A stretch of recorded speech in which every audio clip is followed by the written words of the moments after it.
2011년 4월 문을 열어 11년째 운영 중인 드림시티 노숙인 센터. 이곳은 우현식 목사님이 서울역 13번 출구 앞에서 운영하고 있는 노숙인 쉼터입니다. 서울역 노숙인이라면 누구나 알고 있는 곳이기도 합니다. 이곳에서는 의료 이발, 법률 상담, 컴퓨터 등 노숙인을 위해 다양한 서비스를 제공하고 있습니다. 특히 회원이 된 노숙인에게는 잠자리와 하루 세끼 식사도 제공하고 있습니다. 노숙인을 전문적으로 지지하고 있는 컨셔스 나에는 일요일 이곳을 방문해 드림시티 하루를 담아봤습니다.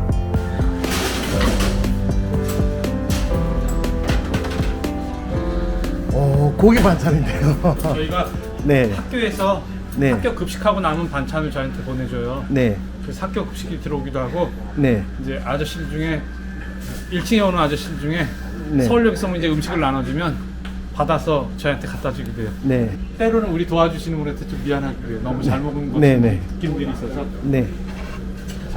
저희는 네. 이제 주무시는 분들이 자기가 원하는 대로 떠드시고, 네.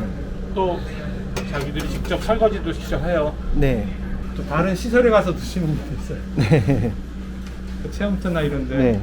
거기 가서 드시는 분도 있고, 저희는 자유롭게 네. 그걸 강요하거나 이러지는 않아요. 같이 식사하시죠? 네네네네. 아, 저분들은 따로 식판을 안 쓰는 이유가 있습니까? 자기 마음대로요. 아, 자기 마음대로요. 식판은 있네요. 식판 다 있죠. 아, 네네네. 설거지 네. 자기 마음이니까. 아, 네. 그래서 그렇구나. 네.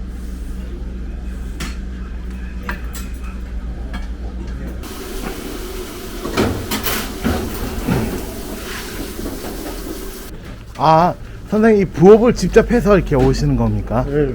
이거는 바깥에서 해갖고 오시는 네, 바깥에서 해오서 해오셨네요. 네.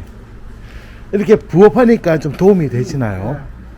되죠. 네. 담배가방이 나오고. 담배값. 네. 이렇게 하시면 얼마를 버시나요? 하나에 22원. 하나에 22원이요? 참기하면 22,000원. 이렇게 부업하신 지는 얼마나 되셨습니까? 봄부터 하다가요. 네. 8월 달까지 하고 안 하다가 네.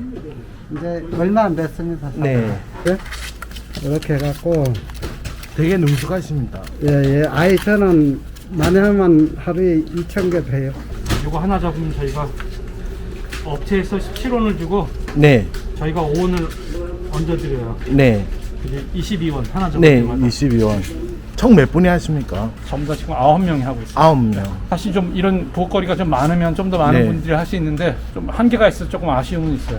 좋은 부엌거리가 있으신 분들이 알려주시면 네. 요청만 하면 되겠네요. 아유, 부엌거리 있다 하고 연락드리면 되겠네요. 가격도 맞아야죠.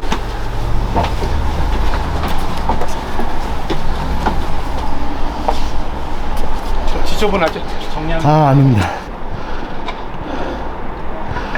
네, 사과들이 걸려있네요. 올해가 네. 사과가 제일 많이 열렸어요. 지금 몇 개 따가지고 네. 여기가 옥상 정원이고, 빨려 놀고, 담배도 피우고, 태우고. 저는 술은 못 마시지만 네. 담배도 필 수 있고 이제 여기 이제 한 15분 주무세요. 네. 네, 지금 일 나가신 분들도 있고 반 넘게는 일을 다니시고요. 네. 이제 지금 쉬시는 분도 있고, 보통 우리는 예배 끝나면 컵라면 하나를 드리고 과자 드리고 그리고 봉지 커피를 2개씩 드려요. 네. 봉지 커피 하나는 다른 사람한테 주라고 네. 이렇게 드리고, 오늘은 양말도 드릴 거예요. 이따가 예배 때 끝나고 나서. 네. 지하 같은 경우는 카페니까 조그만 속옷들이 모여서 어떤 모임들을 가질 수도 있고, 또 1층에서 그들끼리 뭐 발표 같은 것도 할 수 있고요. 저희는 교회다 보니까 돈도 필요 없고 그냥 와서 자유롭게 쓰고, 대신에 뭐 깨끗하게만 쓰면 되죠, 그죠?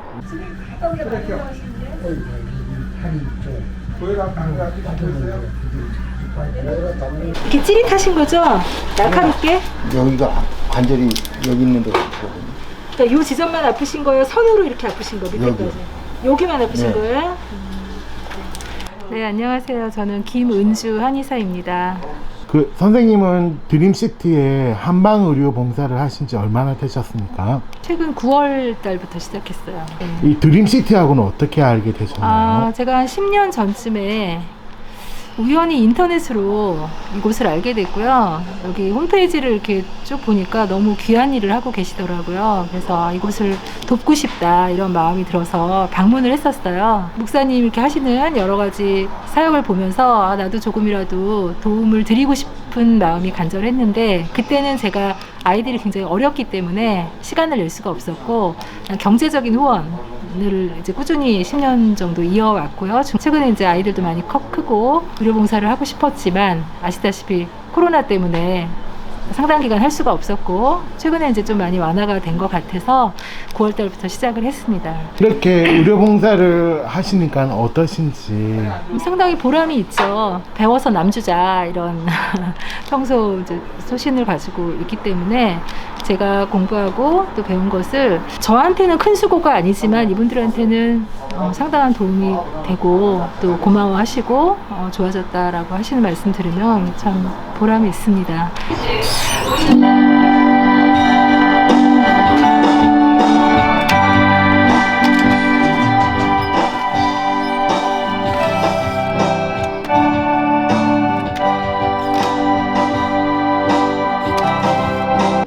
이게 뭡니까? 이게 발로 밟아서 네. 올겐 코드 이거 6개 누른 거나 똑같은 효과를 내요. 아, 그러니까 그렇구나. 목사님 직접 만드신 거네요. 만들었어요. 네. 와서 한 2주 정도 네. 내가 옆에서 그냥 알려드릴 수 있어. 아. 도와드리지는 못하고 네. 이건 이렇게 해라 이건 이렇게 해라 하면 네. 원하시면 만들 수 있죠. 네. 좀 복잡하긴 한데 네.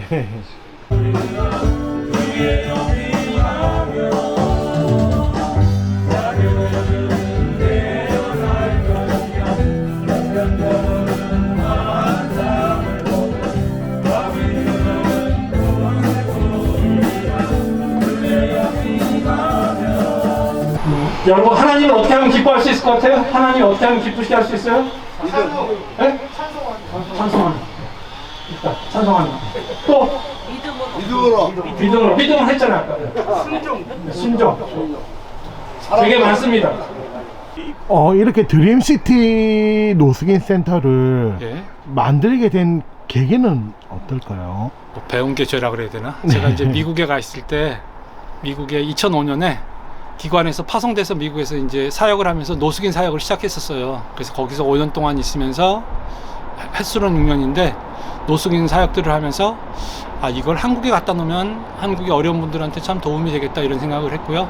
그래서 노숙인 사역을 했고 사실 어려운 사람을 돕는 일들을 뭐 중고등학교 때부터 좀 했으면 좋겠다라는 생각은 했었어요. 그때 꿈이 어려운 사람을 돕는 것들, 그러니까 딱 노숙인은 아니었지만 고아원 같은 거나 뭐 이런 쪽으로 생각했었는데 믿음으로 오면 하나님께서 은혜를 베푸셔서 다행히 이 일을 할 수 있게 해주셨어요. 이제 또 하나의 자랑거리라고 생각해야 될까요? 이 예배를 드릴 때 헌금이 없는 교회라고 잘 알려져 있습니다. 네. 어떤 사람은 이제 종교적으로 네. 신학적으로 문제가 되지 않냐 그렇게 얘기할 수 있는데요.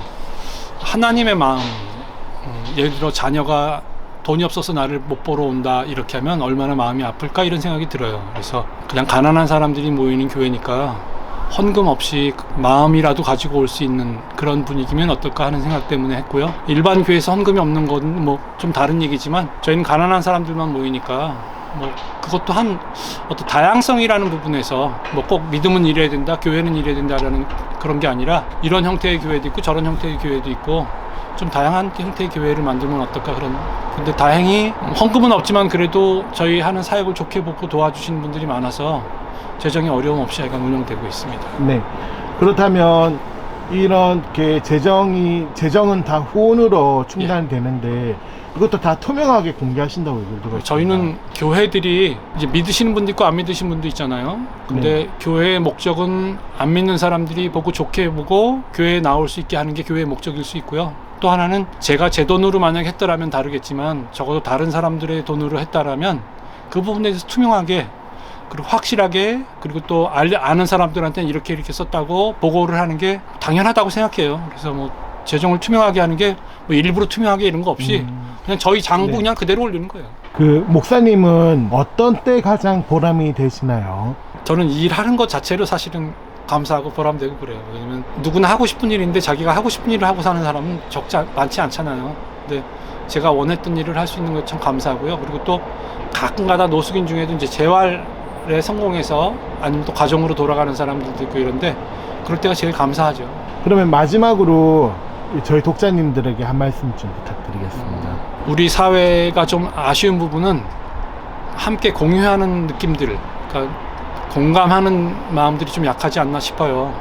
어려운 사람들이 그들이 게을러서 그랬건 아니면은 그들이 실수를 해서 그랬건 그래도 어쨌거니 우리가 좀 더 한 공동체의 일원이거든요. 그러니까 누군가 쓰러졌을 때 우리가 돌보지 않으면 결국 그를 치료하기 위한 거 그런 비용들이나 그가 사고를 쳐서 감옥에 가는 비용들 이런 것들 다 우리가 같이 부담해야 되고 또 사회도 어려워지고 사회도 험해져요. 우리가 작은 것들을 함께 나누고 돌보고 누군가 쓰러졌을 때 같이 일으켜서 세워줘서 같이 간다면 사회도 훨씬 건강하고요. 다 같이 안전하고 또 그만큼 더 밝겠죠. 누구나 밝은 사회, 건강한 사회 좋아하잖아요. 그죠? 다른 사람이 누가 해주기를 원하기보다 내가 할 수 있는 작은 것들을 같이 힘을 보태면 좀 더 안전하고 건강한 사회에 살 수 있지 않을까 싶습니다. 네.